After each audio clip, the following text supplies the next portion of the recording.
ಏನು ಕರ್ಮರಿ, ಪತ್ನಿಗೆ ಸಮೀಕ್ಷೆ ಕೆಲಸ ಅಂತೆ, ಗಂಡ ಮಗು ಎತ್ಕೊಂಬಂದಿದ್ದಾರೆ.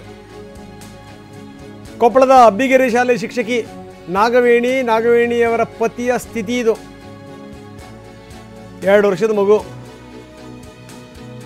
ಪತ್ನಿ ಜೊತೆ ಬಂದಿದ್ದಾರೆ ಶಿವರಾಜ್. ಅದು ತೋರಿಸ್ತಾ ಇದ್ದೀವಿ ನೋಡಿ.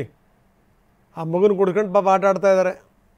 ಇನ್ನೇನು ವ್ಯವಸ್ಥೆ ಪಾಪ ಇವ್ರ ಜೊತೆಗೆ ಆಟ ಆಡ್ತಾ ಇದೆ, ಇವ್ರನ್ನ ಆಡಿಸ್ತಾ ಇದೆ.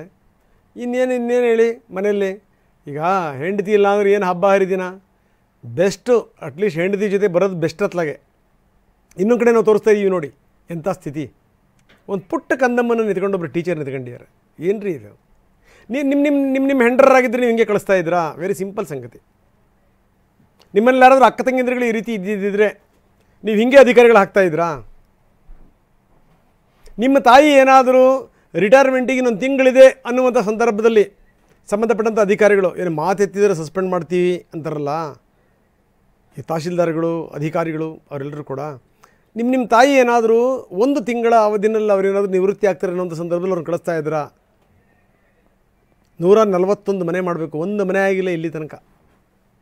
ಯಾರು ಕೇಳಿದ್ರು ನಿಮಗಿಂತವನ್ನೆಲ್ಲ ಮಾಡೋಕ್ಕೆ? ಬುದ್ಧಿ ಬೇಡವಾ? ಕರ್ಮ. ಬನ್ನಿ, ಹೆಂಡತಿ ಜೊತೆ ಬಂದಿರುವಂಥ ಗಂಡ ಮಾತಾಡಿದ್ದಾರೆ, ಏನು ಹೇಳ್ತಾರೆ ನೋಡೋಣ. ಸರ್, ನಮ್ಮದು ಮೂಲತಃ ಹೂನಡಗಲಿ ಸರ್. ಮೇಡಮ್ ಅವರು ಇದೇ ಕೊಪ್ಪಳ ತಾಲೂಕಿನಲ್ಲಿ ಟೀಚರಾಗಿ ಕೆಲಸ ಮಾಡ್ತಿದ್ದಾರೆ. ಈಗ ಸಾಮಾಜಿಕ ಮತ್ತು ಶೈಕ್ಷಣಿಕ ಸಮೀಕ್ಷೆಗೆ ನಮ್ಮ ಮಿಸಸ್ನ ಹಾಕಿದ್ದಾರೆ. ಮಗು ಸಣ್ಣದು, ಈಗ 2.25 ವರ್ಷದ ಸರ್. ತಾಯಿ ಬಿಟ್ಟಿರೋದಲ್ಲ, ಮತ್ತು ಆ ಮಗುನ ನೋಡ್ಕೊಳಕ್ಕೋಸ್ಕರ ನಾನು ಅವ್ರ ಹಿಂದೆ ಜೊತೆಗೆ ಇರಲೇಬೇಕು ಸರ್. ಸಮೀಕ್ಷೆಗೆ ಅವ್ರ ಹಿಂದೆ ಮತ್ತು ಮಗುನ ಕ್ಯಾರಿ ಮಾಡೋಕ್ಕೆ ಲಗೇಜ್, ನೀರು ಬಾಟ್ಲಿ ಎಲ್ಲ ಕ್ಯಾರಿ ಮಾಡೋಕ್ಕೆ ಇರಬೇಕು ಸರ್.